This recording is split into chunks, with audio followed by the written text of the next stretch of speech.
సుమన్ టీవీలో మీ business promotions కోసం ఈ కింది నెంబర్ను సంప్రదించగలరు.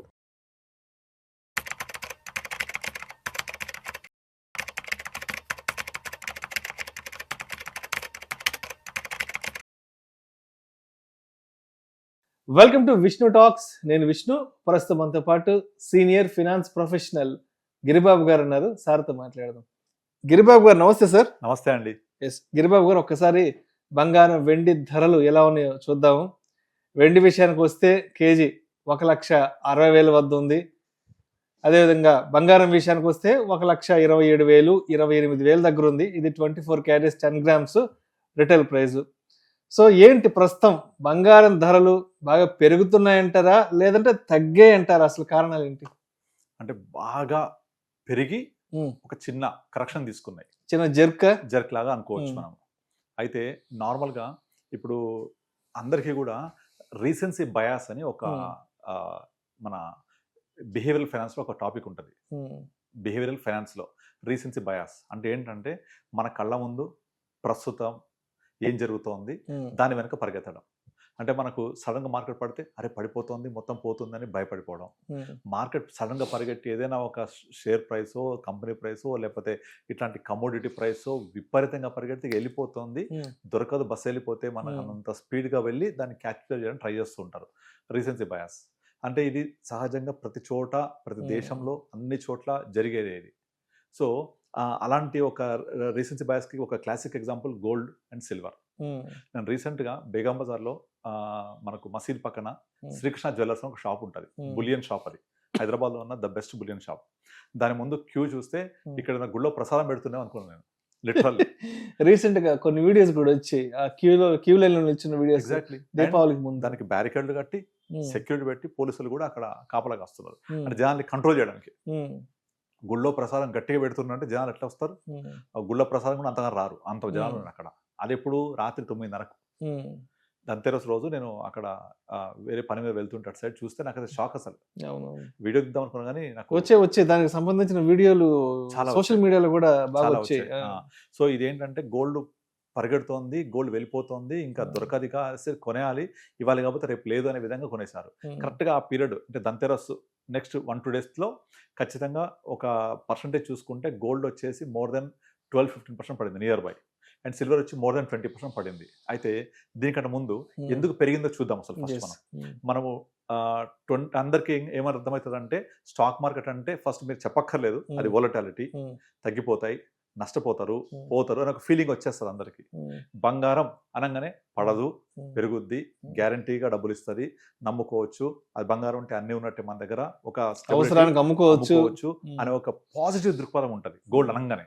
కానీ మీరు గత 25 ఏళ్ళ హిస్టరీ తీసుకుంటే, మీరు 25 ఏళ్ల క్రితము అంటే 2000, 2001, 2003లో అప్పుడు గోల్డ్ 2-3 వేలు ఉండే. అక్కడ నుంచి 2010 అంటే 10 సంవత్సరాలలో 2-3 వేలు కాస్త 9-10 వేలకు అయింది. అంటే 2.5 times 3 times అయింది 10 సంవత్సరాలలో, ఒక డికేడ్లో. రైట్. ఆ 2010 నుంచి 2013 3 times పెరిగింది జస్ట్ 3 yearsలో. అంటే 10,000 కాస్త 30,000 అయిపోయింది 13లో. మీరు గూగుల్లో కొట్టండి 2013 కొడితే 29,600 వస్తుంది ఏప్రిల్లో. ఓకే, అది 2013లో. మళ్ళీ 13 నుంచి 19 తీసుకుంటే ఎక్కడికి మూవ్ అవ్వలేదు. ఇంకా చెప్పాలంటే 13 తర్వాత 15లో తగ్గింది, 18లో తగ్గింది, 2019 వరకు కూడా సేమ్ ప్రైస్ అదే 30,000. మీరు గూగుల్లో చెక్ చేసుకోవచ్చు. గోల్డ్ ప్రైస్ ఇన్ 2013 20,600 వస్తుంది. గోల్డ్ ప్రైస్ ఇన్ 2019 అదే 30,000 ఉంటుంది. కానీ 2020లో 30,000 కాస్త 40కి వెళ్ళింది 2020లో. 2020 నుంచి 21, 22, 23, 24 4 yearsలో 40,000 కాస్త 60,000కే వచ్చింది, 60-65. ఎప్పుడు 24 మిడ్ ఏప్రిల్ మే వరకు. ఈ లాస్ట్ 1 yearలో 60,000 నుంచి కంటిన్యూస్గా 70, 80, 120కి వెళ్ళిపోయి 120 నుంచి ఇప్పుడు మళ్ళీ ఒక 15% కరెక్షన్ అయింది. అంటే ఆల్మోస్ట్ 105, 110 మధ్య కొట్టుకుంటుంది ఇప్పుడు. అంటే మీరు కనుక ఈ లాస్ట్ 1 year ర్యాలీ తీసేస్తే లాస్ట్ 100 సంవత్సరాలలో గోల్డ్ రేట్ ఆఫ్ రిటర్న్ తీసుకుంటే డబుల్ డిజిట్ కూడా దాటదు. అంటే 6, 7, 8% నుంచి దాటదు. ఇవన్నీ తీసేస్తే, ఇవన్నీ కలిపితే డెఫినెట్లీ డబుల్ డిజిట్ ఉంటుంది. ఎందుకంటే పెరిగిపోయింది కదా. అంటే యావరేజ్ ఆఫ్ లా ప్రకారంగా లాస్ట్ 1 year అయ్యేసరికి యావరేజ్ పెరిగిపోతుంది అనమాట. ఎందుకంటే లాస్ట్ 2024 వరకు అది 65-70 లోపల ఉంటే ఒక్క 1 yearలో 70,000 కాస్త 120కి వెళ్ళి ఇప్పుడు 110కి దగ్గర అవుతుంది. అయితే ఎందుకు జరిగింది ఇట్లా అది మనం చూద్దాం. ఫస్ట్ అన్నిటికంటే ఇంపార్టెంట్ థింగ్ ఏంటంటే ఎక్కడ మీకు సోషల్ మీడియాలో కానీ ఎవరు చెప్పట్లేదు ఎందుకు పెరిగింది అనేది. అందరు పెరుగుతోంది పెరుగుతోంది పెరుగుతోంది ఇంకా పెరుగుద్ది. ఆ తర్వాత ఇతను ఎవరు మన రాబర్ట్ కియోసాకి చెప్పాడు నెక్స్ట్ 5 ఏళ్లలో 8 లక్షలు అయిపోద్ది 5 లక్షలు అయిపోద్ది గుణేమని చెప్తున్నాడు తప్ప ఎందుకు జరుగుతుంది ఎవరు చెప్పట్లేదు. అది మనం డిస్కషన్. ఇంకోటి ఏదో కూడా వచ్చింది, వంగా బాబా ఎలా చెప్తున్నారు బంగారం ధరలు పెరిగిపోతున్నాడు, వంగా బాబాకు సంబంధించిన ఆర్టికల్స్ కూడా వస్తున్నాయి కదా. యాక్చువల్లీ ఏం జరుగుతుందంటే మీకు 2024లో రష్యా ఉక్రెయిన్ వార్ ట్రిగ్గర్ అయిన తర్వాత బాగా ట్రంప్ మిస్టర్ ప్రెసిడెంట్ అయిన తర్వాత యుఎస్కి వాళ్ళు ఏం చేశారంటే ఒక్కొక్క కంట్రీ మీద టారిఫ్స్ ఇంపోజ్ చేయడం. అమెరికా ఇస్ ఫర్ అమెరికన్స్ కనుక మేము ఇతర దేశాలకి ఒక పెత్తనం చేయము, యుఎన్ఓతో మాకు అవసరం లేదు, మేము డబ్ల్యూహెచ్ఓకి ఫండింగ్ ఇవ్వము అని ఇలాంటి మనం ఊహించని ఇలాంటి చాలా డెసిషన్స్ తీసుకుంటూ రష్యాని చాలా ఇబ్బంది పెడుతున్నాడు. ఇబ్బంది పెట్టి నువ్వు కనుక ఉక్రెయిన్ వార్ ఆపకపోతే నీకు చాలా ఇబ్బంది అవుతుందని చెప్పేసి ఫస్ట్ రష్యా యొక్క స్విఫ్ట్ సిస్టమ్ ఆపేశారు. ఈ స్విఫ్ట్ సిస్టమ్ అంటే ఏంటంటే నార్మల్గా ఏ కంట్రీ అయినా సరే వాళ్ళ కరెన్సీ ప్రింట్ చేసేటప్పుడు మీ దగ్గర ఒక 100 రూపీస్ నోట్ కానీ 5 నోట్ కానీ ఉంటే తీసుకొని చూస్తే దాన్ని రాసి ఉంటుంది I owe to pay you అని రిజర్వ్ బ్యాంక్ ఆఫ్ ఇండియా ఒక ప్రామిస్ చేస్తుంది. అంటే ఏంటి, ఈ నోట్ కనుక నాకు తిరిగిస్తే నేను నీకు ఈక్వలెంట్గా ఇస్తాను. ఏమి ఇస్తాను? గోల్డ్ రిజర్వ్ అని అర్థం. మనము ఇండియాలో పర్టికులర్గా మనము గోల్డ్ స్టాండర్డ్ అంటాం, బంగారు ప్రమాణం. దాదాపుగా చాలా దేశాలు కూడా బంగారు ప్రమాణం అని అంటే గోల్డ్ స్టాండర్డ్స్ తోటి వాళ్ళ కరెన్సీ ప్రింట్ చేస్తాయి. అంటే అర్థం ఏంటి, వాళ్ళ కరెన్సీ ప్రింట్ చేసేటప్పుడు దానికి ఒక బ్యాకప్ ఉండాలి. ఇప్పుడైతే మనము ఓన్లీ గోల్డే కాకుండా చాలా తీసుకుంటున్నాము. బట్ ఒకప్పుడు ఓన్లీ గోల్డే తీసుకునేవాళ్ళు బాగా, ఇప్పుడు తగ్గిపోయింది. అది చాలా కంట్రీస్ చేంజ్ చేసే వాళ్ళ ప్రాసెస్ అంతా. ఏం చేంజ్ చేశాయి, కరెన్సీ ప్రింట్ చేసేప్పుడు ఒక గోల్డే కాకుండా మెయిన్గా యూఎస్డీని కూడా వాళ్ళు పెగ్ చేసుకుంటారు. యూఎస్డీని అంటే అమెరికన్ డాలర్కి అంత విలువ ఉంటుంది కనుక నా దగ్గర ఇంత కరెన్సీ ప్రింట్ చేయాలంటే ఇంత గోల్డ్ ఉండాలి, అమెరికన్ డాలర్స్ కూడా ఉండాలి మా దగ్గర. అప్పుడు మన రూపీకి ఒక స్టెబిలిటీ, ఒక వాల్యూ వస్తుంది, రైట్? అయితే ఈ రష్యా కూడా అలాగే చేస్తుంది. మనం రష్యా ఉక్రెయిన్ వార్ ట్రిగ్గర్ అయిన తర్వాత ట్రంప్ ప్రెసిడెంట్ అయిన తర్వాత వాళ్ళు ఏం చేశారంటే రష్యాని ఇబ్బంది పెడుతూ వాళ్ళ స్విఫ్ట్ సిస్టమ్ ఆపేశారు. అంటే వాళ్ళకి యూఎస్డీ రిలీజ్ చేయట్లేదు. మరి ఇప్పుడు రష్యా ఏదైనా కొనుక్కోవాలి, నేను ఇంటర్నేషనల్గా ఏదైనా ఇంపోర్ట్ చేసుకోవాలి అంటే వాళ్ళకి యూఎస్డీ అందుబాటులో లేదు. దాంతో రష్యా లాంటి పెద్ద కంట్రీకి అమెరికా ఇంత ఇబ్బంది పెడుతుందంటే మా పరిస్థితి ఏంటి అని చిన్న కంట్రీస్ అన్ని ఇబ్బంది పడడం మొదలుపెట్టాయి. కనుక మేము మా కరెన్సీ ప్రింట్ చేసేటప్పుడు ఇక మేము ఈ గోల్డ్ స్టాండర్డ్ అనేది ఫాలో అవ్వాలి. యూఎస్డీని కనుక మా బ్యాకప్ చేసుకొని పెగ్ అంటారు దాన్ని, అలా బ్యాకప్ చేసుకొని చేస్తే రేపు పొద్దున అమెరికా కనుక మమ్మల్ని కూడా ఇబ్బంది పెట్టే అవకాశాలు ఉంటాయి. కాబట్టి మాకు యూఎస్డీ వద్దు, మేము గోల్డ్ కొనుక్కొని గోల్డ్ని సేఫ్ ఇన్వెస్ట్మెంట్ లాగా పెట్టుకొని సేఫ్ రిజర్వ్ లాగా పెట్టుకొని మా కరెన్సీని బ్యాకప్ చేసుకుంటాం. అర్థమవుతుందా? ఈ గోల్డ్ని బ్యాకప్ చేసుకుంటూ కరెన్సీ ప్రింట్ చేయాలి ఎవరు, ఇతర దేశాలన్నీ కూడా. అట్లా ఆ దేశాల యొక్క సెంట్రల్ బ్యాంక్స్ గోల్డ్ని నెమ్మదిగా అక్వైర్ చేయడం మొదలుపెట్టాయి. ఫస్ట్ స్టార్ట్ చేసింది చైనా. ఇక చైనా స్టార్ట్ చేసిన దగ్గర నుంచి దాదాపుగా ప్రతి ఒక్కళ్ళు గోల్డ్ని కొనడమే కంటిన్యూస్గా. ఇప్పుడు ఒక వస్తువు సప్లై అనేది కాన్స్టెంట్గా ఉన్నప్పుడు, ఇప్పుడు రీసెంట్ టైమ్స్లో గోల్డ్ మైన్స్ ఎక్కడ ఓపెన్ అవ్వలేదు, గోల్డ్ సప్లై ఎక్కడ లేదు. అయినా సరే మనం కొంటూ ఉంటే when supplies are little bit constant, price ఏమైంది, షూటప్ అయింది కదా. సో అలా షూటప్ అవ్వడంతో ఒక్కసారి 60, 70, 80, 90 ఆగకుండా కంటిన్యూస్గా వితిన్ 4-5 మంత్స్లో ఎక్కడికో వెళ్ళిపోయింది. మరి కంట్రీస్ అని కొంటున్నాయి, సప్లైస్ కాన్స్టెంట్ ఉన్నాయి, దొరకట్లేదు ఎక్కడ, ఆటోమేటిక్గా ప్రైస్ ట్రిగ్గర్ అయిపోద్ది. ఇప్పుడు మీకు టమాటాలు దొరకట్టే మార్కెట్లో 100 రూపాయలు కిలో అయిపోద్ది, ఉల్లిపాయలు దొరకట్లేదు 100 రూపాయలు కిలో అయిపోద్ది. అదే ఉల్లిపాయ సప్లై విపరీతంగా వచ్చింది, టమాటాల సప్లై విపరీతంగా వచ్చింది, రూపాయి కిలో అయిపోద్ది టమాటా. చూసావు కదా, 105 కేజీలు ఆటోలో పెట్టి అమ్ముతుంటారు. అదే దొరకట్లేదు. అదే ఉల్లిపాయలు దగ్గర 100-200 వెళ్ళిపోతాయి. గవర్నమెంట్ రేషన్ కూడా పెట్టేస్తుంది. Same case with the gold కూడా అంతే. ఎక్కడ దొరకకుండా అన్ని కంట్రీస్ నాకు కావాలని కొనడం మొదలుపెట్టేసరికి పెరిగిపోతున్నాయి. వీళ్ళు ఎంతకాలం కొంటారు ఇట్లా సెంట్రల్ బ్యాంక్స్, ఎవరికి తెలియదు. అది ఎప్పుడు కొనడం ఆపుతారు తెలియదు. ట్రంప్ దీని నిర్ణయాలు ఏమైనా మార్చుకుంటాడా, మన చేతిలో లేదు. కనుక ఇంటర్నేషనల్లో అనిశ్చితి ఎప్పుడైతే ఎక్కువగా ఉందో అప్పుడు ఆటోమేటిక్గా వాళ్ళ పెట్టుబడులన్నీ కూడా సేఫెస్ట్ ఇన్స్ట్రుమెంట్స్కి మారిపోతూ ఉంటాయి. This is the procedure, this is the rule. అలా సేఫెస్ట్ ఇన్వెస్ట్మెంట్స్కి మారడంలో first safest investment is gold. కనుక అన్ని కంట్రీస్ గోల్డ్ కొనడం మొదలుపెట్టేసరికి గోల్డ్ ప్రైస్ పెరుగుతూ పోయింది. ఇది ఎప్పుడు ఆగుద్ది, మళ్ళీ కిందికి వస్తుందా, ఏమైద్దో తెలియదు. బట్ ఒకటి ఇమ్మీడియట్లీ చెప్పలేం, కానీ ఒక నెక్స్ట్ 2 to 3 years మాత్రం చెప్పొచ్చు. ఎట్లా అంటే నెక్స్ట్ 2 to 3 years ట్రంప్ గనక ఇలాంటి పనులు చేయకుండా, ఎలాగూ ఇంకో 3 years దిగిపోతాడు, ప్రెసిడెంట్ ఉన్నాడు, అప్పుడు అంత నార్మల్ అయిపోతుంది. మరి అప్పుడు ఈ కంట్రీస్ అన్ని గోల్డ్ అమ్మేస్తాయా, ఎంతకాలం ఉంచుకుంటాయి తెలియదు. వాళ్ళు అంత కొనుక్కుంటూ పోయింది, ధర పెరిగినప్పుడు అమ్మాల్సిందే కదా, లేదా డిస్పోజ్ చేయాలి కదా. అప్పుడు పడుద్దా అంటే డెఫినెట్లీ పడే ఛాన్సెస్ ఉంటాయి. ఇక్కడ నుంచి ఇంకా పైకి వెళ్తుందా అంటే కనిపించట్లేదు ఇక. అండ్ ఇంకోటి ఏంటంటే RSI రిలేటివ్ సెన్సిటివ్ ఇండెక్స్ అని చెప్పేసి గోల్డ్ కూడా ఉంటుంది, అది 42 కంటే ఎబోవ్ ఉంది.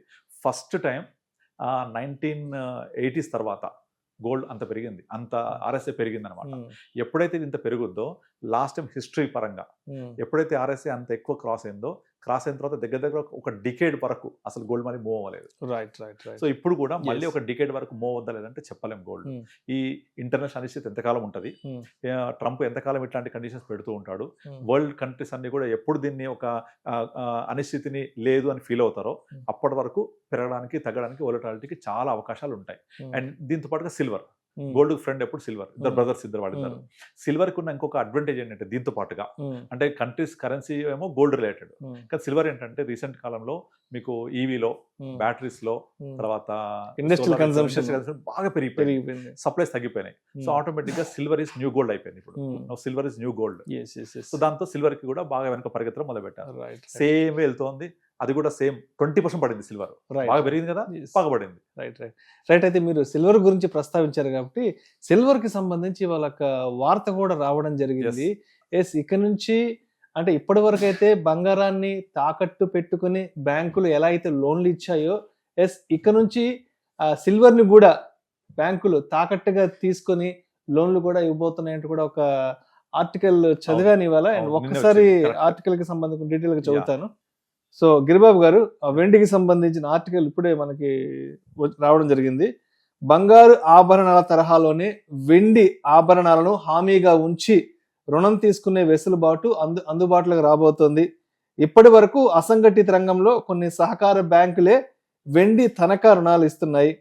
2026 ఏప్రిల్ 1 నుంచి అన్ని వాణిజ్య బ్యాంకులు, బ్యాంకింగేతర ఆర్థిక సంస్థలు ఈ రుణాలు అందించేందుకు మార్గదర్శకాలను RBI విడుదల చేసింది. యాక్చువల్ గా గోల్డ్ లాగా సిల్వర్ కి ఒక స్టాండర్డైజేషన్ లేదు. ఇప్పుడు గోల్డ్ అనుకోండి, మీకు 24 క్యారెట్, 22 క్యారెట్, 18 క్యారెట్ ఇలా ఉంటాయి. సో మనం బ్యాంక్ వెళ్తే వాళ్ళు దాన్ని ప్యూరిటీ చూసుకొని దాని ప్రకారంగా మనకి ఇచ్చేస్తారు. కానీ సిల్వర్ వచ్చేప్పటికి షాపుల్లోనే మీకు చాలా వేరియేషన్ ఉంటుంది. ఎందుకంటే సిల్వర్ లో చాలా మిక్సింగ్స్ ఉంటాయి. ఈవెన్ దాదాపు మీరు దేవుడి ప్రతిమలు కానీ ఏమన్నా కొంటే మెజారిటీ కేసెస్ 67% నుంచి ప్యూరిటీ ఉండదు, అందులో 30-40% ఇంప్యూరిటీ ఉంటుంది. కనుక మనం 60% వాల్యుయేషన్ తోటి బ్యాంక్ వెళ్తే దాన్ని ఒక చెక్ చేసే విధానాలు ఇవన్నీ లేవు వాళ్ళ దగ్గర. అందుకని సిల్వర్ ని వాళ్ళు కన్సిడర్ చేయలేదు, పక్కన పెట్టేశారు. కానీ ఇప్పుడు సిల్వర్ వాల్యూ పెరిగింది కదా, 1 కిలో 1,60,000 ఇప్పుడు మన 2 లక్షలకు వెళ్ళింది. కనుక దీని మీద కూడా మనం ప్లెడ్జ్ తీసుకోవచ్చు, దీని మీద కూడా మనం చేయొచ్చు అని RBI కొంచెం అర్థమయ్యి సిల్వర్ ని కూడా స్టాండర్డైజ్ చేస్తున్నారు. ఇప్పుడు స్టాండర్డైజ్ చేసి దాన్ని కూడా గోల్డ్ లాగా మంచి ఇండియా స్టాండర్డ్ బ్యూరో నుంచి కొన్ని ప్రమాణాలు తీసుకొచ్చి దాన్ని అలాగా ప్రిపేర్ చేసి మనము ఇన్వెస్టర్స్ ఎవరైనా కనుక బ్యాంకు తీసుకొస్తే ఆ స్టాండర్డ్స్ ప్రకారంగా సిల్వర్ మీద లోన్ ఇవ్వడానికి రెడీ అవుతోంది. దాని యొక్క విధి విధానాలు ఏప్రిల్ వరకల్లా ఖరారు అయిపోయి మనకు అందుబాటులోకి వస్తుంది. మోస్ట్లీ ఏప్రిల్ 1 తర్వాత ఎవరైనా సరే గోల్డ్ లాగానే వాళ్ళ ఇంట్లో ఉన్న వెండి వస్తువులు, వెండి సామాన్లు అలాంటివి కూడా డబ్బులు తెచ్చుకోవచ్చు. సో దీనివల్ల ఏంటంటే బ్యాంకులకు కూడా ఒక వ్యాపారం అవకాశం వస్తుంది, వీళ్ళకి కూడా ఏంటంటే ఆ లిక్విడిటీ అనేది మనకు మంచి ఉపయోగపడుతుంది. సో సిల్వర్ కి ఇంకొంచెం డిమాండ్ కూడా పెరుగుతుంది ఫ్యూచర్ లో. ఇప్పుడు అందరు గోల్డ్ కొనే వాళ్ళంతా కూడా వేసుకోవడానికే కాదు, అవసరానికి ఆదుకుంటుందని కూడా అనుకుంటారు కదా, అట్లా సిల్వర్ కూడా ఫ్యూచర్ ఉంటుంది. కానీ రేట్స్ ఏమైతేనే దానికి మాత్రం చాలా అనిశ్చితి తొలగేంత వరకు మనం చెప్పలేం ఎక్కడ పోతుందో. బట్ ఇంకొకటి ఏంటంటే మెయిన్ ఇంపార్టెంట్ థింగ్, ఈ సిల్వర్ గోల్డ్ పెరగడానికి, రేట్ పెరగడానికి ETFs కూడా కారణం. ఈ ETFs అనేవి ఎక్స్చేంజ్ ట్రేడెడ్ ఫండ్స్, మనం ఎక్స్చేంజ్ లో కొంటాం. అయితే ఇక్కడ ఏదైనా ఒక షేర్లు కొన్నాం అనుకోండి, మీకు డెలివరీ వస్తాయి, షేర్లు అమ్మాం, డెలివరీ వెళ్ళిపోతాయి. వేరే ETFs ఏమవుతుంది, కమోడిటీ కదా, డెలివరీ ఇస్తారా తెలియదు, వాళ్ళు డెలివరీ తీసుకుంటే ఇవ్వాలి యాక్చువల్ రూల్ ప్రకారంగా. MCX మల్టీ కమోడిటీస్ ఎక్స్చేంజ్ లో మీరు గోల్డ్ లాట్ కనుక కొనుక్కుంటే 100 గ్రామ్స్ కేజీ లాట్స్ ఉంటాయి, మినీ గోల్డ్ వచ్చేసి 10 గ్రామ్స్ ఉంటాయి. అయితే ఈ లాట్స్ తీసుకుంటే మీకు అమ్మిన వాళ్ళు డెలివరీ ఇవ్వాలి. ఇది మేము ముందుగా ఎక్స్చేంజ్కి తెలియపరచాలి, నాకు గోల్డ్ డెలివరీ కావాలి. సప్లై ఉందా, లేదు. మరి అప్పుడు సెటిల్మెంట్ ఎక్కడైతుంది, క్వశ్చన్ మార్క్. అందుకని చెప్పేసి ఇంత వోలటాలిటీకి one of the reason MCX లో ట్రేడ్ అవ్వడము, ETFs లో ట్రేడ్ అవ్వడము. వాళ్ళంతా ఏం చేస్తున్నారు, ధర పెరుగుతుందని క్యాష్ టు క్యాష్ చేసేస్తున్నారు. బయట ఫిజికల్ సప్లై లేదు. అందువల్ల ఆ ఫిజికల్ సప్లై లేదు అని తెలిసి తేయడం వల్ల ఈ షార్ట్లు కొట్టడము, బై చేయడము ఇది ఎక్కువైపోయి ఈ ఎక్స్చేంజ్ వల్ల కూడా రేట్లు బాగా పెరుగుతున్నాయి. కనుక ఈ అనిశ్చితి తగ్గి ఒకవేళ ప్రైస్ కొంచెం కరెక్ట్ అవుతే ఆటోమేటిక్గా ETFs కూడా కొంచెం డిమాండ్ తగ్గుద్ది.